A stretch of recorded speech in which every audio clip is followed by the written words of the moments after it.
So hello everyone, आज हम पढ़ने वाले विटामिन जो काफी इंपोर्टेंट टॉपिक है नीट और जेई दोनों के बच्चों के लिए, क्योंकि ये टॉपिक केमिस्ट्री के अंदर भी आता है और बायो में भी आता है। और बहुत सारे बच्चे बहुत कंफ्यूज होते हैं कि भैया याद कैसे रखे इसको। देखो यार, टॉपिक बहुत ईजी है और बहुत बार क्वेश्चन आ चुका है नीट के अंदर, जेई के अंदर। तो आज का ये वीडियो जो 5 मिनट का वीडियो है, ध्यान से देख लेना, आपके यहाँ पे 4 नंबर तो गारंटीड है। ठीक है, तो वीडियो को स्टार्ट करते फटाफट से बिना किसी देरी के। समझते विटामिन है क्या। विटामिन ऐसी माइक्रो न्यूट्रिएंट्स होते हैं जो आपके बॉडी में बहुत जरूरी होते हैं कुछ छोटे छोटे फंक्शंस के लिए।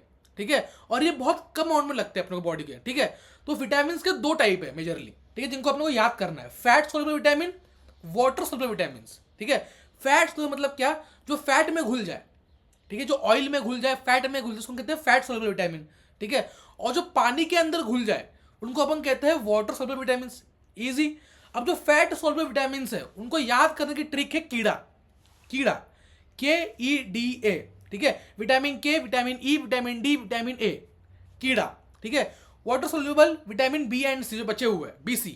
ठीक है, तो विटामिन बी और विटामिन सी वाटर सोल्यूबल है। अब समझो, नाम है फैट सोल्यूबल, तो कहां पे ये स्टोर होंगे, तो ये आपके स्टोर होंगे एडिपोज टिश्यू के अंदर, लीवर के अंदर। वाटर सोल्यूबल, नाम ही है वाटर सोल्यूबल, मतलब क्या, पानी में घुल जाएंगे और बॉडी से निकल जाएंगे यूरिन के जरिए। ठीक है, आप जाओगे यूरिनेशन करने, जो आपने खाना खाया उसमें विटामिन मिल गया BC, वो आपको निकल गया यूरिन के जरिए, तो बॉडी में ये स्टोर नहीं होते। बहुत इंपॉर्टेंट चीज है।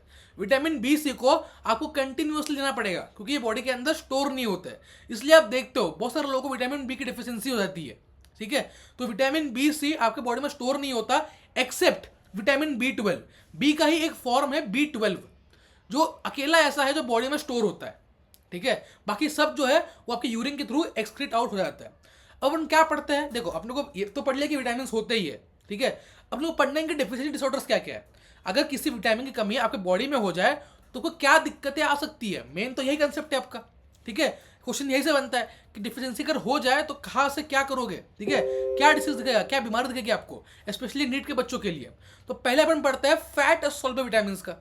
ठीक है, अपने क्या देखा फैट कौन कौन से थे, कीड़ा, KEDA। ठीक है, अब पहला है विटामिन के। विटामिन के जो है एसोसिएटेड होता है क्लॉटिंग डिसऑर्डर से। ठीक है, मतलब खून जो है वो क्लॉट नहीं हो पाता, ब्लड जो है वो क्लॉट नहीं हो पाता। ठीक है, तो जब भी क्लॉटिंग डिसऑर्डर बोले, समझ जाओ विटामिन के की डिफिशियंसी है। ठीक है, और क्लॉटिंग डिसऑर्डर में क्या होता है, जो क्लॉटिंग का टाइम है, जो खून को क्लॉट करने का टाइम है। ठीक है, मान लो तो आपको चोट लग गई, वहां पे जो क्लॉट बनता है, खून कब रुकता है, जब क्लॉट बनता है। ठीक है, तो यहाँ पे क्लॉटिंग टाइम बढ़ जाता है। ठीक है, CT बढ़ जाता है, इंक्रीज क्लॉटिंग टाइम, तो आपके ब्लीडिंग डिसऑर्डर्स होते हैं। ठीक है, खून की दिक्कतें होती है विटामिन के से। विटामिन ई की बात करूं, ई, ठीक है, ई क्या है, इससे मसल की वीकनिंग होती है और आपकी जो RBC होती है, रेड ब्लड सेल, इनकी फ्रेजिलिटी इंक्रीज हो जाती है, मतलब बहुत वीक हो जाते हैं RBC। ठीक है, मसल की वीकनिंग और RBC वीक। विटामिन डी की बात करूं तो सबको विटामिन डी कहां से हमको याद आता है कि सनशाइन विटामिन, जिसे कॉल्ड है सनशाइन विटामिन। क्या कहते हैं इसको हम लोग, सनशाइन विटामिन। ठीक है, क्योंकि धूप का एक बहुत इंपॉर्टेंट रोल होता है इसके अंदर। ठीक है, और जब विटामिन डी पढ़ते हो आगे MBBS के अंदर भी, तो सबसे इंपॉर्टेंट डिसीज के अंदर होती है रिकेट्स, ये राइकेट्स बोलना है। ठीक है, रिकेट्स बोल सकते हैं अपन। रिकेट्स में क्या होता है, जो आपका बोन है वो सही से फॉर्म नहीं होता। ठीक है, हड्डियां वीक रह जाती है। ठीक है, रिकेट्स बहुत इंपॉर्टेंट। सेकंड देखो, जो विटामिन डी है इससे मोस्टली जो है ना बोन की दिक्कतें होती है, बोन। ठीक है, तो विटामिन डी में पहला रिकेट्स है, सेकंड तुम्हारा ऑस्टियोमेलेसिया।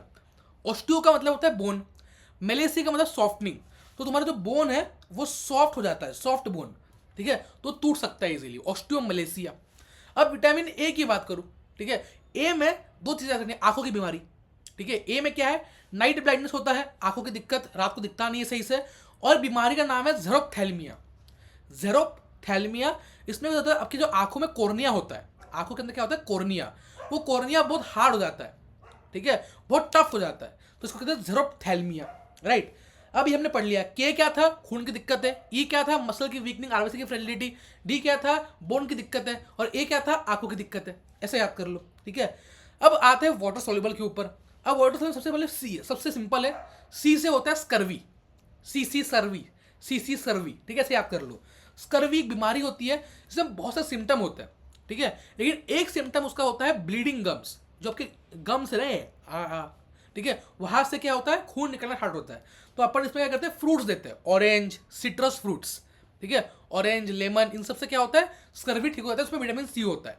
ठीक है, विटामिन सी क्या होता है, एस्कॉर्बिक एसिड होता है, एस्कॉर्बिक एसिड, ये पॉइंट भी आप याद कर सकते हो। ठीक है, तो स्कर्वी, विटामिन सी, बस ये क्वेश्चन डायरेक्ट पूछ लेगा आपसे। ब्लीडिंग गम्स किस में होता है, विटामिन सी की डेफिशिएंसी में होते हैं, स्कर्वी में। अब विटामिन बी की बात करूँ तो बी में कई टाइप्स होते हैं, हम पढ़ते 4 इंपॉर्टेंट यहाँ पे है, B1, B2, B6, B12। B1 का नाम होता है थायामीन, थायामीन में कंपाउंड होता है थायामीन। ठीक है, B1 से बेरी बेरी याद कर लो। ठीक है, आई से 1, मैंने ऐसे याद कर आई से 1। ठीक है, जो आई दिख रहा है ना, इससे 1 याद कर लो, बेरी बेरी। ठीक है, ये आपको समझना है। बेरी बेरी में क्या होता है कि जो ग्रोथ है, बॉडी की जो ग्रोथ है वो कम हो जाती है। ठीक है, कहीं ना कहीं। तो B1 से बेरी बेरी। B2 riboflavin. ठीक है, ये अगर याद कर ठीक है, वरना डिसीज याद कर लो। इसमें होता है चिलियोसिस। ठीक है, चिलियोसिस क्या होता है, जो आपके माउथ का कॉर्नर है, लिप्स का कॉर्नर है, यहाँ पे ना कट आ जाता है, कई बार देखोगे आपने, कट आ गया। ठीक है, दर्द होता है, खून निकलता है उन कट्स में से। ठीक है, तो B2 में होता है चिलियोसिस। ठीक है, B6 पायरिडॉक्सिन, ये क्वेश्चन पूछा गया, B6 में कौन सा कंपाउंड होता है, पायरिडॉक्सिन। ठीक है, इससे होते हैं कन्वल्शंस। ठीक है, कन्वर्शंस होते हैं जो ब्रेन में होते हैं। ठीक है, B12 बहुत इंपॉर्टेंट पढ़ा है अपन ने। B12 कहाँ पे था, स्टमक में जो गैस्ट्रिक वो होता है। ठीक है, ऑक्जेंटिक सेल्स पढ़ा होगा ना तुमने, पैराइटल सेल्स। ठीक है, वहाँ पे एक इंट्रिंसिक फैक्टर होता है, वो विटामिन B12 को एब्जॉर्ब कराता है। अगर विटामिन B12 सही से एब्जॉर्ब ना हो, ठीक है, तो पेर्निशियस एनीमिया होगा। पेर्निशियस एनीमिया, एनीमिया का एक टाइप है, विटामिन B12 की डिफिशियंसी की वजह से होता है, इसको कहते हैं पेर्निशियस एनीमिया। और यहाँ पे क्या होता है, जो हमारी आरबीसी होती है, ठीक है, उस आरबीसी के ऊपर हीमोग्लोबिन होता है। ठीक है, और वही हीमोग्लोबिन ऑक्सीजन को कैरी करता है, पढ़ा था ना अपन ने ब्रीदिंग चैप्टर में। ठीक है, तो जो आरबीसी है जिसके ऊपर हीमोग्लोबिन है, वो हीमोग्लोबिन की डिफिशियंसी हो जाती है इन शॉर्ट। ठीक है, क्लियर है, सबको क्लियर है। B1 berry berry, B2 riboflavin होता है, चिलोसिस को करता है, B6 pyridoxine, conversions, B12 pernicious anaemia, haemoglobin deficient होता है, विटामिन सी एस्कॉर्बिक एसिड होता है, स्कर्वी कॉज करता है ब्लीडिंग गम्स। डन। के क्या था, ब्लीडिंग डिसऑर्डर्स थे हमारे पास, क्लॉटिंग डिसऑर्डर्स थे ये। ई क्या था, muscular weakening, RBC fragility. D क्या था, राइकेट्स और ओस्टियोमेलेसिया। ए क्या था, night blindness and xerophthalmia. That's it. ठीक है, होप करता हूँ कि वीडियो आपको अच्छी लगी। अगर अच्छी लगी तो लाइक कर देना वीडियो को यार, चैनल सब्सक्राइब करना ऐसी और इन्फॉर्मेटिव और मजेदार वीडियोस के लिए। Let's meet you in the next video. Ta-ta bye bye.